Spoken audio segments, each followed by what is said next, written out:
so I've got, this is a compound inequality. So I've got negative 8 minus 4v is less than or equal to negative 44. Or I've got 5 minus 8v is greater than or equal to 13. Now whenever you see the word or implies that it's a union. And I gotta, if I'm honest, most unions that you see in high school will look like this, where they open up.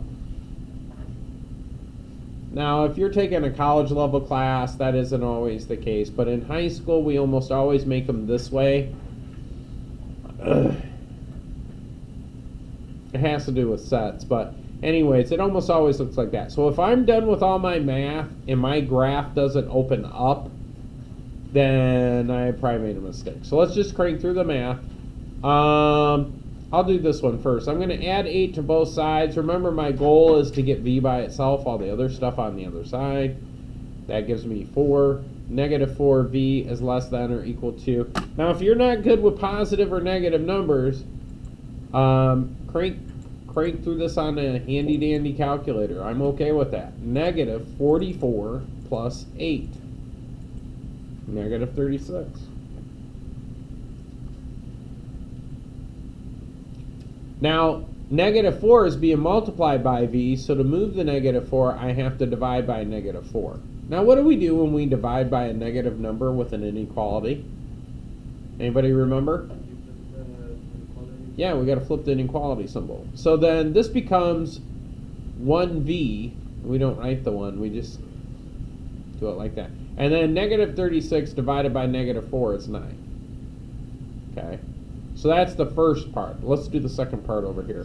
I'm going to subtract 5 from both sides, and I get negative 8v is greater than or equal to 13 minus 5, which is positive 8. Again, I divide by negative 8. When we divide by a negative number, what do? Flip that inequality symbol. This becomes v is less than or equal to negative 1. So there's only one that has both inequalities graphed. Like, this is part of it, but it's not the whole thing. It's got to be both of them. And it's got to be 9. This one's got to be 9. So which answer is it?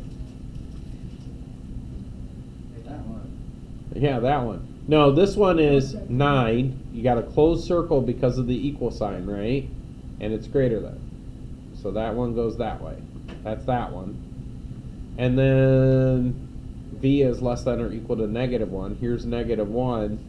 And this is all the values less than that. So A is the correct answer.